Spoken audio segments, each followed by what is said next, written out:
Saga of a New World, Book 1, Dawn of the New World. Chapter 19, Twilight.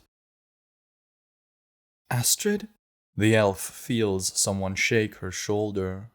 She blinks against the early morning sun shining through the rectangular holes in the stand's walls. Her body feels tired, cold, and absolutely horrible in every way.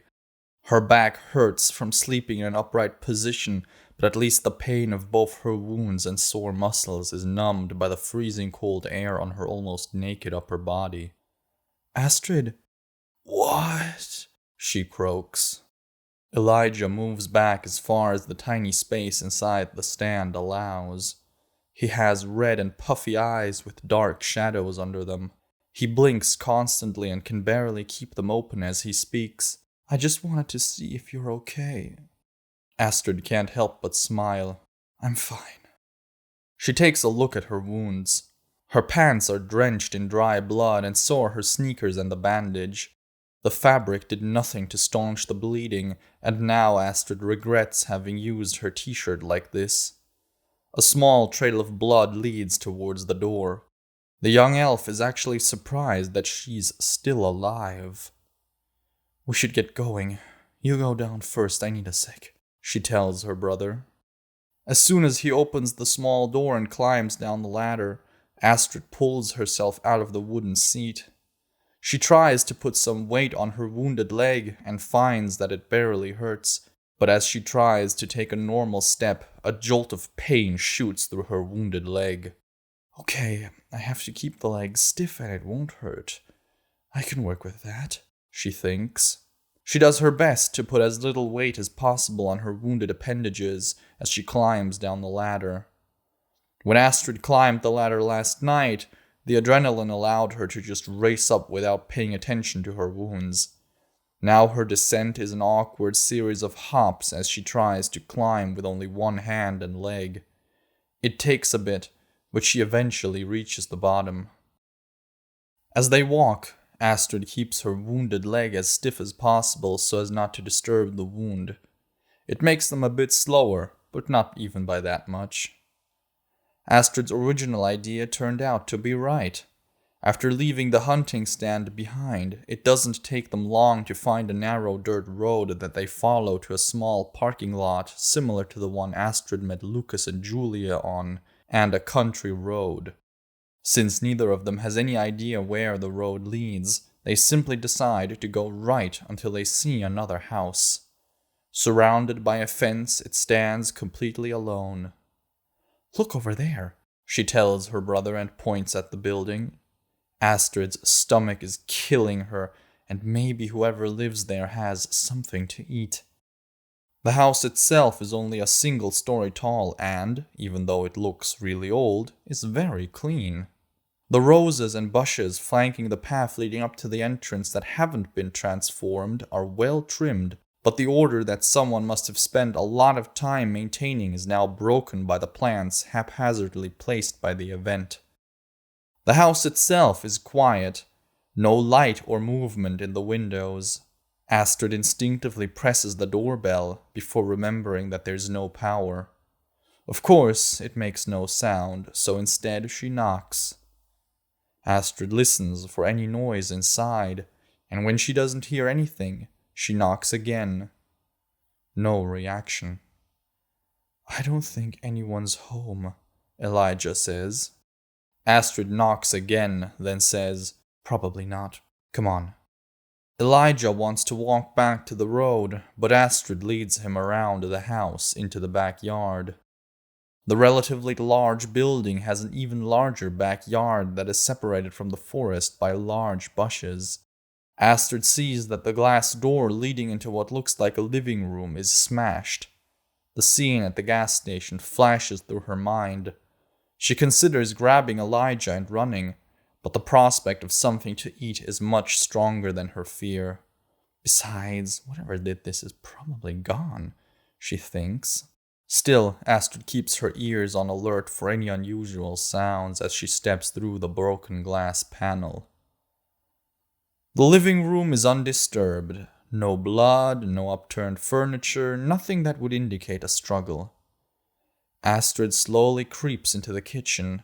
Someone was recently here. Dirty dishes are neatly stacked next to the sink. Elijah slowly follows his sister. Astrid, this feels way too quiet. I don't like it. Let's just get something to eat and something to wear and we can get out of here. Her first target is the refrigerator, but the moment she opens it, the stench inside it hits her like a wall. Astrid retches and slams the door back shut before the smell spreads. A bit angry, she rummages through the drawers. Elijah watches her open them until she finds one containing several large kitchen knives. Astrid stops for a moment and picks up one of the large blades. It's a massive downgrade from Finn's revolver, but better than nothing. She's about to open a cabinet as she hears a staircase creak. They both freeze. As quietly as she can, she grabs the knife from the counter. Astrid pushes Elijah back into the kitchen and peers out into the hallway. Feet stomp on wooden stairs from behind a closed door. Astrid isn't sure what to do. If this is the owner of the house, she doesn't want to give them a heart attack by appearing in front of them with a knife in hand. If it's something dangerous, she doesn't want to give up her advantage. As an easy solution, she pushes the knife into her pants. The metal feels cold against her behind, but can be easily pulled out if necessary. Then she calls out, "Hello? Is anyone there?" The steps stop. For a second, everything is quiet. Then a girly voice asks from right behind the door, "Who are you?" She sounds familiar, but Astrid can't remember who it is. "My name is Astrid. I'm just looking for food and clothes and thought that this house was abandoned." The door slams open, and there is the sick girl they saved from the house near High Rock. "I can't believe you're here. What are the odds?" she says as she runs at Astrid with open arms. Astrid is completely surprised by the sudden outburst of affection. Right before the girl's arms close around Astrid, she sees the girl's mouth open and her head tilt. Astrid reacts without another thought and pushes the girl away as hard as she can. The girl stumbles several paces before she manages to regain her footing. The friendly expression on her face is gone. Astrid looks her up and down. The bite mark on her neck has healed nicely. The black veins are also gone, but that's about it. The rest of her symptoms seem to have gotten worse. Her skin is still as pale as a corpse, and her eyes are so bloodshot that there's barely any white left. Even though she looks like she's about to fall over dead, she keeps her back straight and her eyes fixed on Astrid. Unlike when they found her in that house, she doesn't seem to have any trouble walking on her own. Now that she's standing up straight, she looks a lot older than Astrid remembers. Her instincts tell her that something is wrong, and she quickly searches for an excuse. "You got a bit better. Where's Finn's mother?" The girl looks a bit surprised. "You mean Mrs. Rod?" "The sickness got her." "She died, but you survived." "Maybe my body is just stronger, I don't know." The girl clenches her teeth and moves her feet. "Where is her body?" The girl instantly says, "I buried her outside. What are you doing here alone anyway? And why are you naked?" Astrid stops herself from saying she's not alone and instead replies, "It's a long story and I'm not really naked. Just looking for a new shirt." The ghost of a smile flashes across the girl's face but disappears before Astrid can be sure that it was there. "Then we should probably go back. I feel fine even if I don't look it. Let's go." Astrid nods.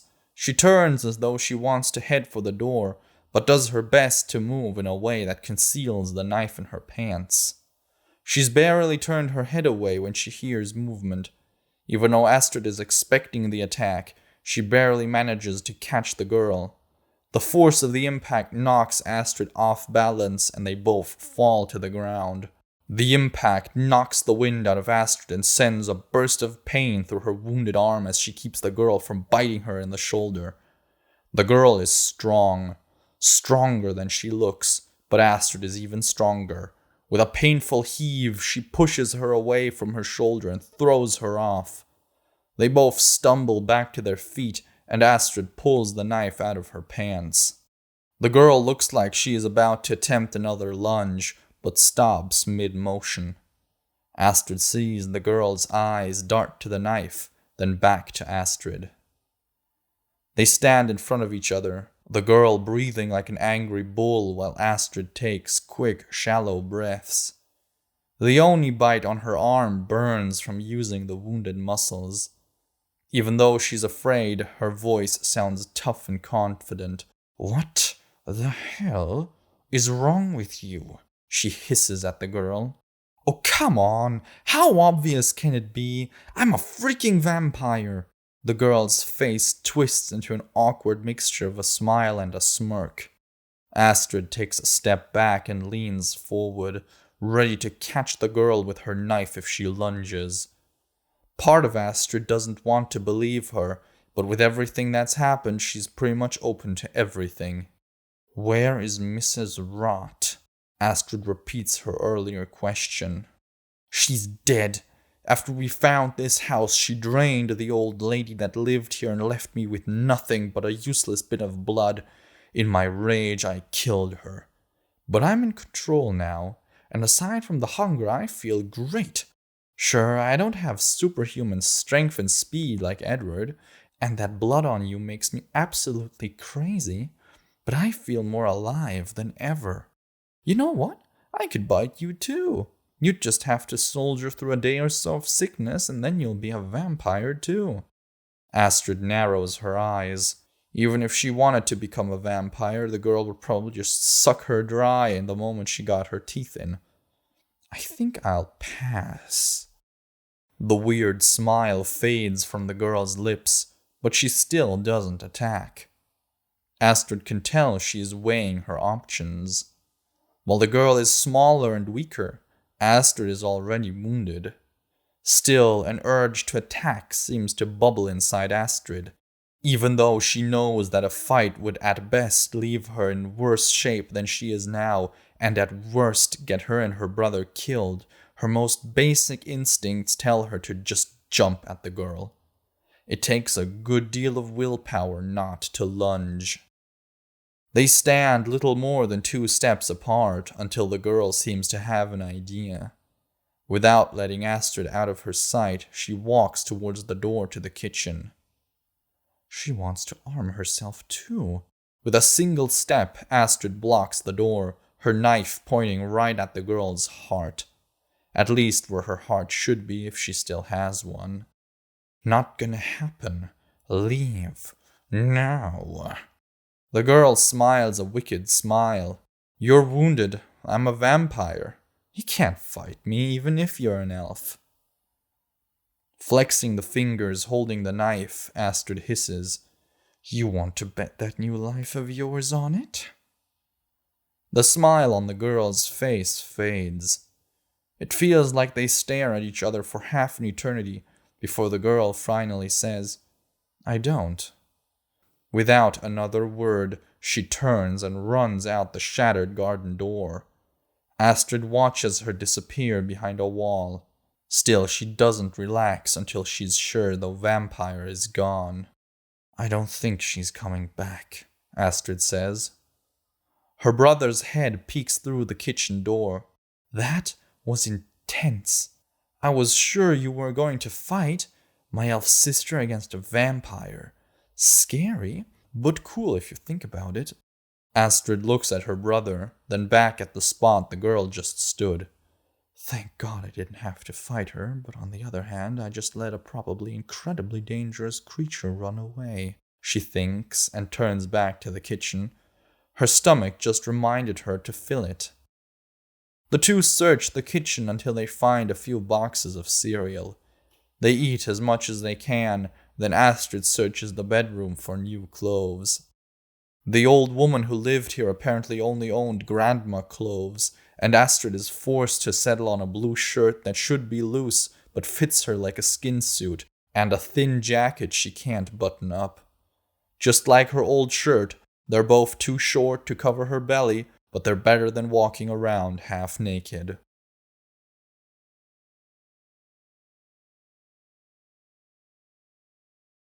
Thank you for listening to this Ember and Sparks production. Click the box on the left to listen to the next chapter or the box on the right to see an overview of all chapters available for this story. Check out the links in the description to listen to this audiobook without interruption. And before you go, don't forget to subscribe and hit the bell icon to never miss a new story. See you soon.